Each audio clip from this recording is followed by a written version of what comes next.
years ago, really decades ago, before I was ever born, when my parents were kids back in the 1940s, the way kids entertained themselves back then was a little bit different than how they entertain themselves today.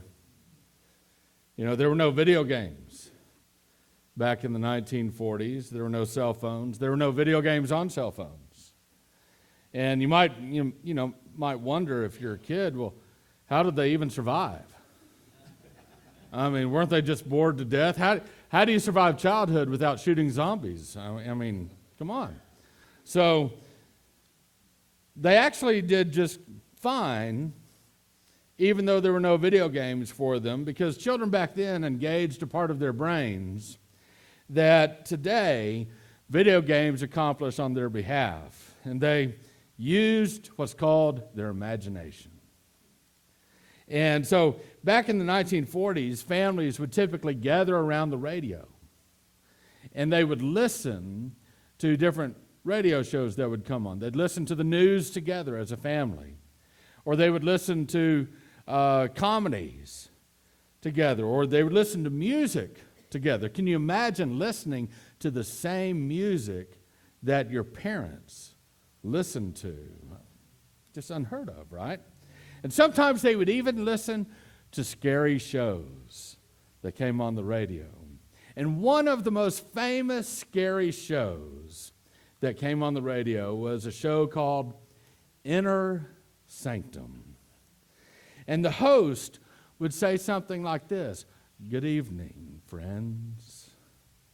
Friends of the Inner Sanctum. This is Raymond, your host. Please enter."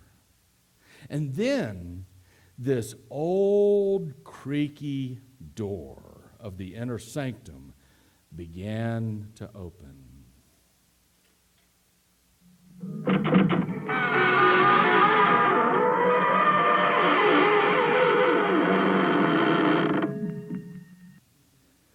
Spooky, isn't it?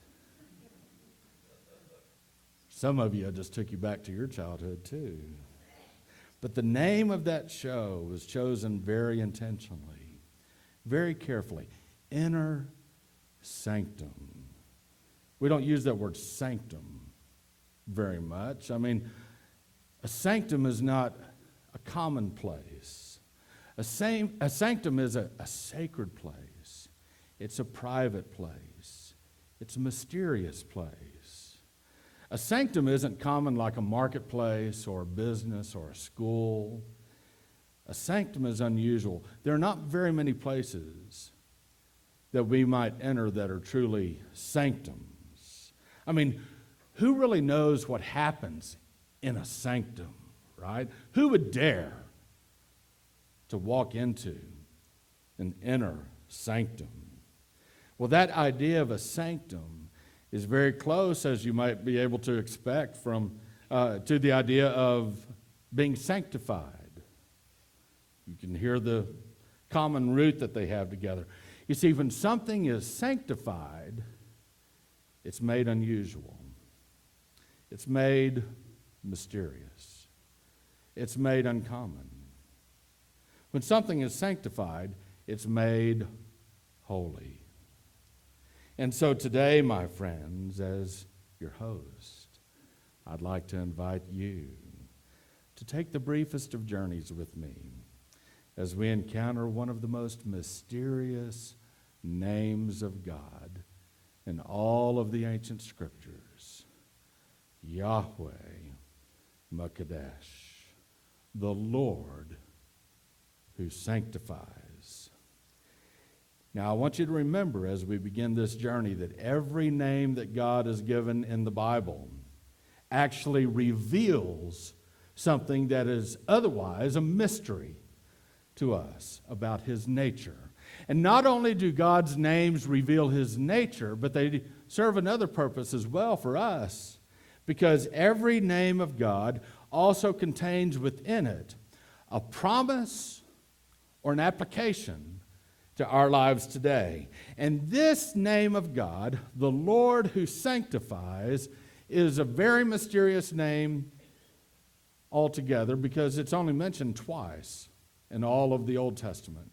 And you might think, well, twice, that's 2 more times than Vincent Price is mentioned in the Old Testament, right? I mean, how important could it be that the Lord who sanctifies, that name, how important could that name be if it's only mentioned twice in the Hebrew Scriptures? Well, I would say it's very important because even though that exact term is only mentioned twice, the idea of sanctification, consecration, holiness, all of that coming from that same Hebrew word is mentioned repeatedly throughout the Hebrew Scriptures. And so this is a very important concept.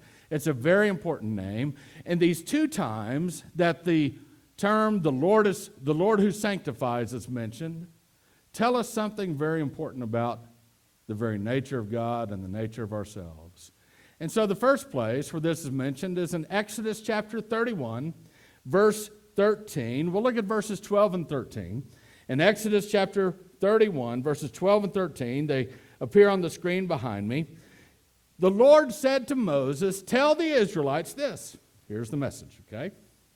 "You must observe my Sabbaths, for it is a sign between me and you throughout your generations, so that you will know that I am the Lord who sanctifies you." Okay, so let's get into this just a little bit.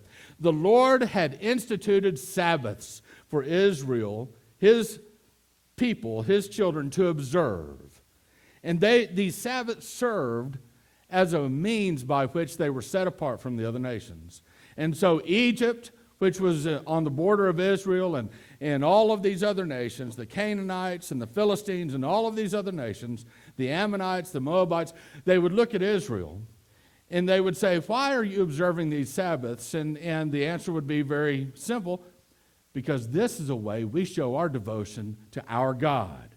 You have your gods, you have the Baals, and you have the Ashtaroths, and you have Ra, and you have all these other gods that you all worship.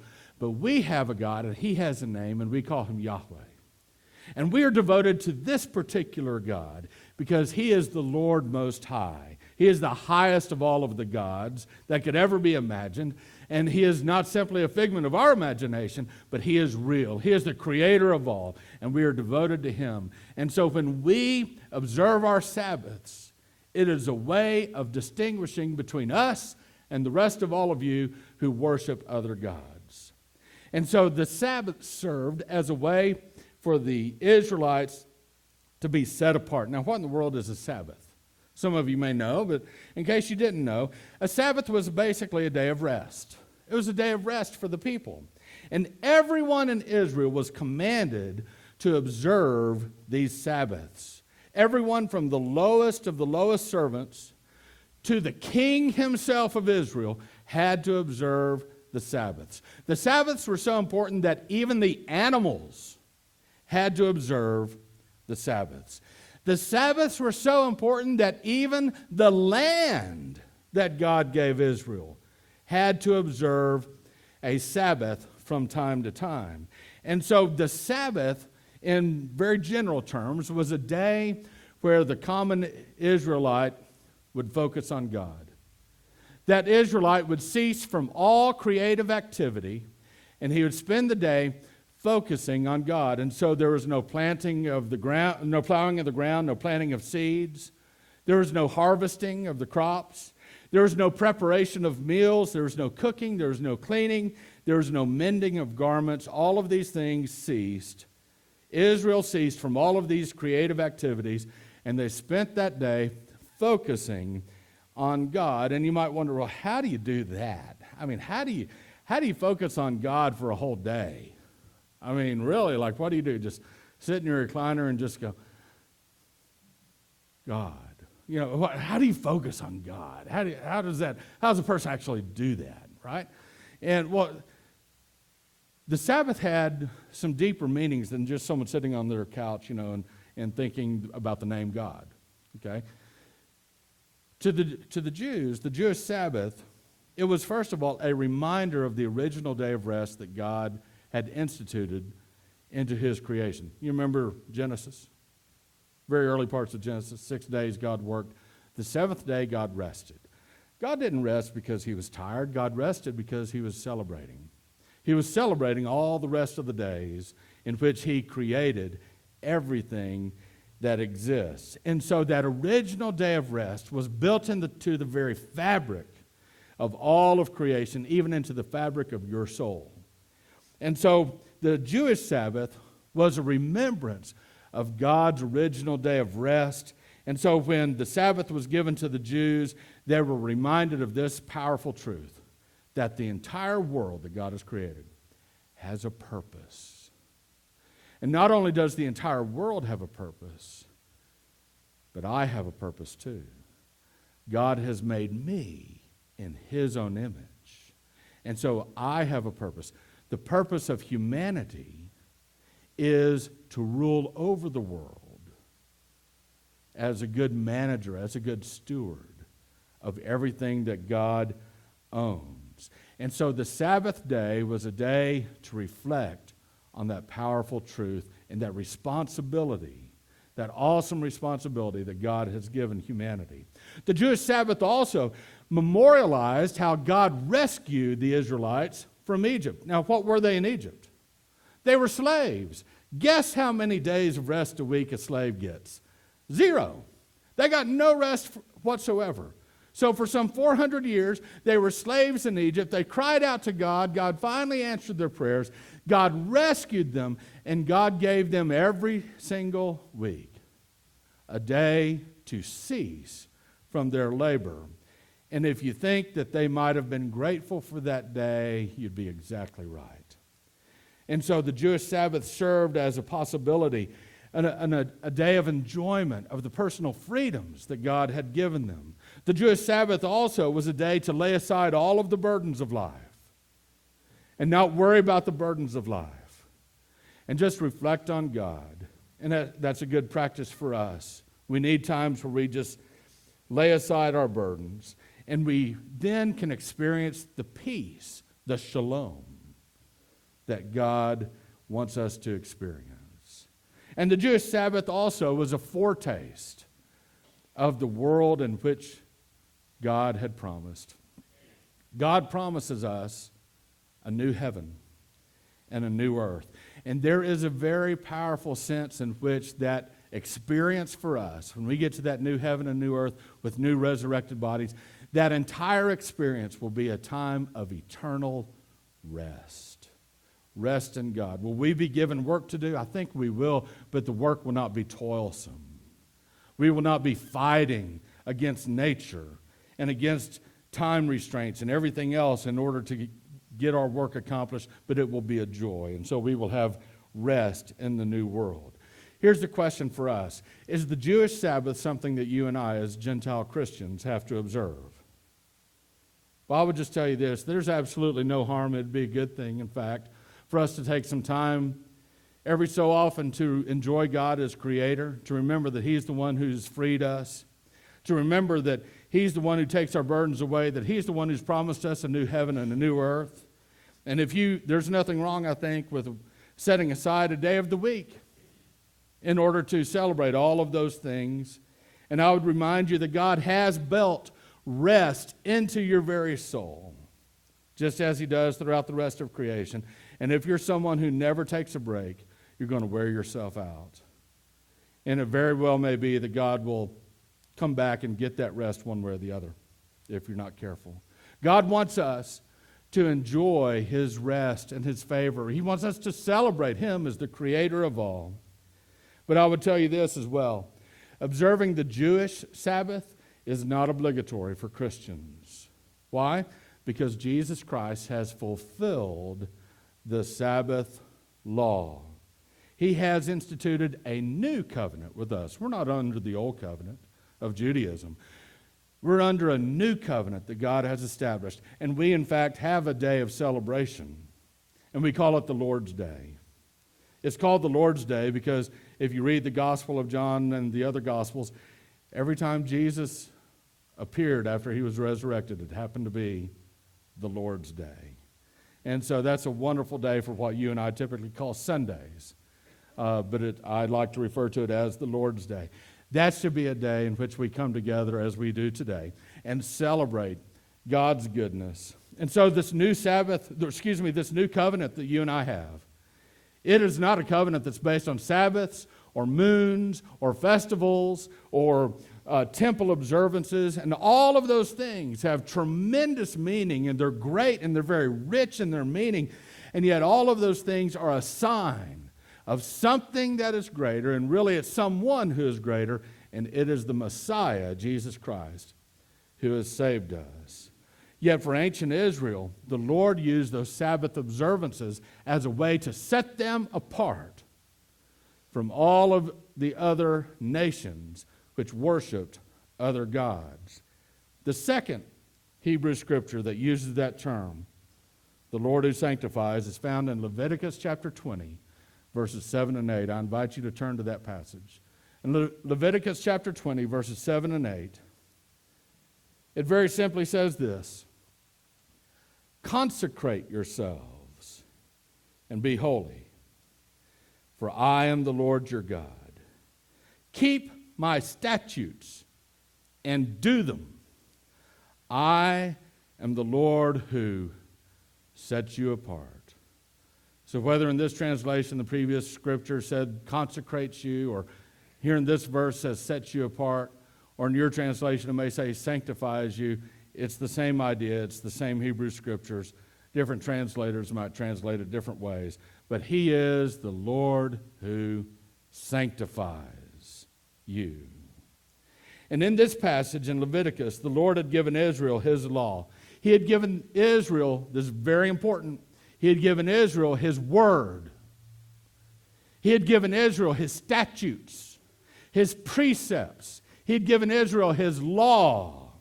And by observing them, they were made different than all of the other nations around them. They were sanctified. And it is this way that you and I are sanctified by the Lord, by keeping his law, keeping his word. You see, you and I, we can't keep all of the Old Testament laws as they were originally given. Okay? For example, the Old Testament law said that ritual animal blood sacrifices have to be practiced. But guess what? We don't do that anymore. I don't know the last time you came to church and sacrificed a goat. Not going to be happening. Why? Because animal sacrifices don't exist anymore. Why not? Because when Jesus died on the cross, his death replaced the need for blood sacrifices. What did the animal blood sacrifices in the Hebrew Scriptures in the Old Testament do?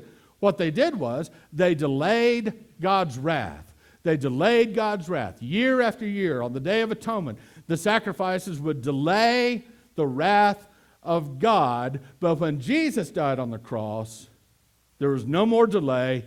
God poured out his wrath on his own Son. No more delay. And because God poured out his wrath on his own Son on our behalf, now you and I have no more need for the animal sacrifices of the Hebrew Scriptures. The Old Testament law says that certain observances have to be done in the tabernacle or in the temple. But when Jesus died on the cross, there was a giant curtain, a literal curtain, inches thick, and that curtain separated people from the very presence of God in the temple.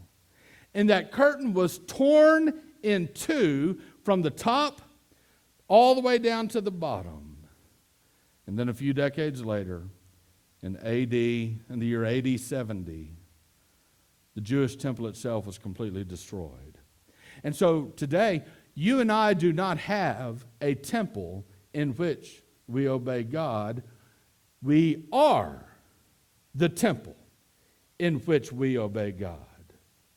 Old Testament law says that there are certain people, only certain people, who are set apart as priests.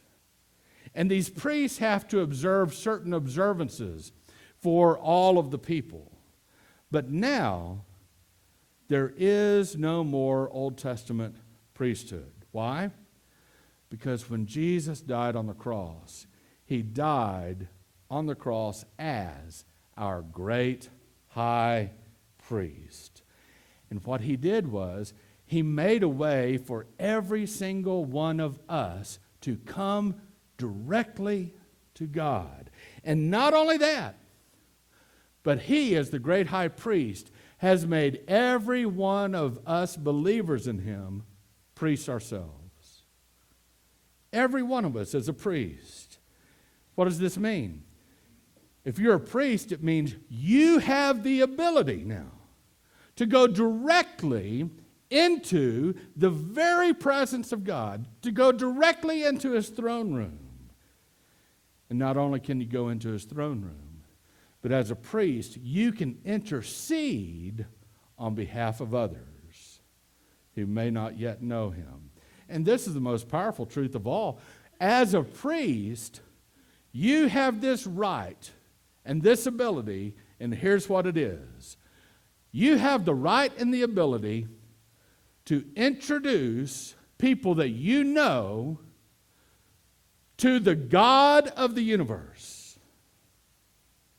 What king in the history of mankind would open up his throne room and allow anyone to walk right in and to bring a friend in and say, "Friend, I want you to meet the king"? There's only one king who would do that, and it is God. And God has given you, as a believer in him, the priestly authority and the responsibility, and really it's the privilege of bringing the people that you know into the very presence of God and telling them, "I would like for you to meet God." What an incredible privilege we have. You see, if you are a believer in Jesus Christ, that means that somebody else had a role in bringing you to God. And the moment that you had faith in the Lord Jesus Christ, you were saved. What that means is this, that at that very moment that you had faith in the Lord Jesus Christ, it means that your eternal destiny was changed from hell to heaven. At that very moment, it means that you were declared righteous by God. It means at that very moment that you were forgiven of all of your sins, past, present, and the sins you had not yet committed. And at that very moment, you began a lifelong process called sanctification, in which you become more and more like Christ. Now, what do you do if you misbehave? If you're a Christian and you misbehave, what happens there? Listen, if you misbehave as a Christian, you are still forgiven. Your failure does not negate the price Jesus paid for you. But God does want you to work on your tendencies to misbehave. He is at work in you. His Spirit dwells within you. And God is patient. And His Spirit is within you, ready each and every day to make you more like Christ. This is what the Lord calls being sanctified. And so how does the Lord who sanctifies, how does He sanctify us? He sanctifies us through His Word. Through His Word. Jesus, in John chapter 17, prayed a very lengthy prayer. Theologians call this the high priestly prayer of Jesus. He's praying as the high priest on our behalf. This is a part of His prayer that He's praying to His Heavenly Father. He prays in verse 14 of that chapter, "I have given them," that's us, "I have given them your word. The world hated them because they are not of the world, just as I am not of the world. I am not praying that you take them out of the world, but that you protect them from the evil one. They are not of the world, just as I am not of the world. Sanctify them by the truth. Jesus prayed. And then he said, your word is truth. How are we sanctified? By the word of God. God transforms us from the sinful creatures that we are into the image of Jesus Christ by using his word. How in the world does the Bible, how does the word of God change us? Because the word of God has power to change us. Why does the word of God have power to change us? Because the word of God is the truth.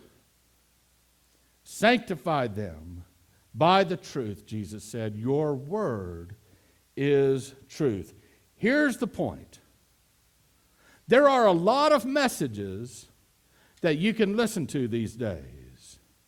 You're bombarded on your cell phone, on your TV, on the radio, every other way, by people whispering in your ear, by people that you meet at work, people that you meet at school, and they tell you all kinds of messages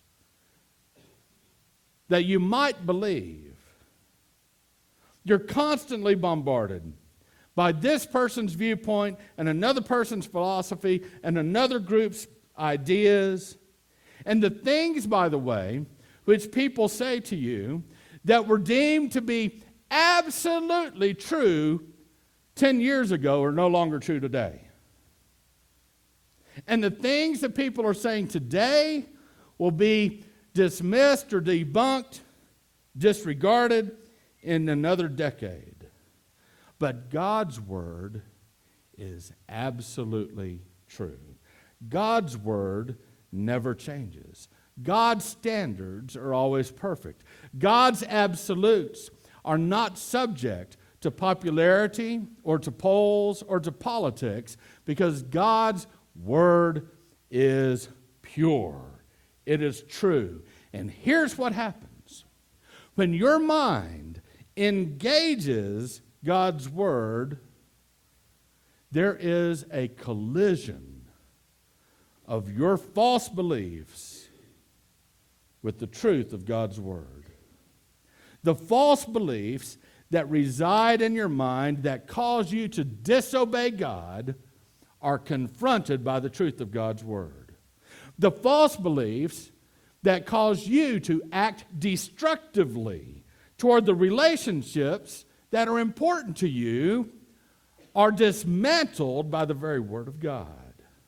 The false beliefs that lie to you and tell you that you are worthless, that you are hopeless, that you are helpless, those lies are dismantled by the truth of God's word if we would only engage our minds with the word of God. You see, when lies that we hear have to face the truth always wins. Why? Because that is the nature of truth. When the darkness encounters the light, the darkness has to flee. Why? Because that is the nature of light, to make the darkness flee. And some of the things that you have fed your mind with, some of the garbage that you've put your mind into and that you've put into your mind are nothing more than lies of the devil. What you need is to engage your mind with the Scriptures. What you and I must do if we want to experience the Lord who sanctifies is very simple. Put God's word in our mind. It's that simple. That means we read it, we listen to it, we hear it, we consume it.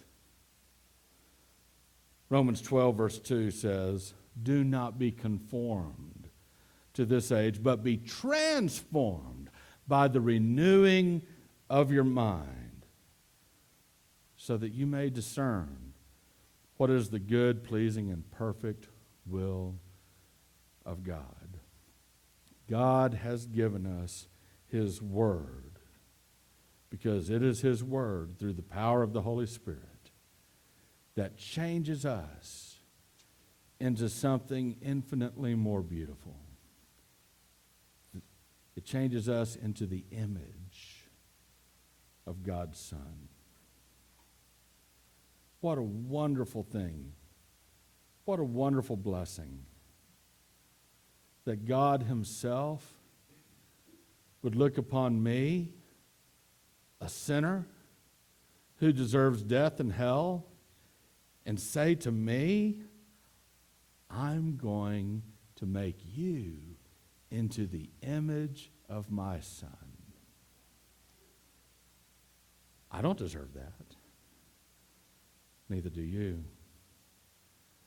But that's how good God is. That's why we can call Him the Lord who sanctifies.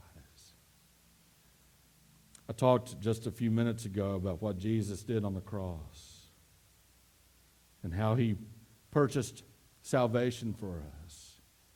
And He begins us in this long process called sanctification. If today you do not know the Lord Jesus Christ as your personal Lord and Savior, and you want to receive Him, you want to be forgiven of your sins, you want to change your eternity from being in hell to being with God in heaven, if you want to be cleansed from all of your sins and have the guilt of your conscience removed, it comes by receiving the Lord Jesus Christ. All you have to do is truly in your heart admit who you are, and that is that you're a sinner. And that you believe in the Lord Jesus Christ. You believe that He died on the cross for you. That you believe that He rose from the grave to give you eternal life. And that you surrender yourself to Him. Commit yourself to Him, to following Him for the rest of your life. And by having faith in the Lord Jesus Christ, all of those incredible things that Jesus did on the cross will become very real to you. And you will be forgiven.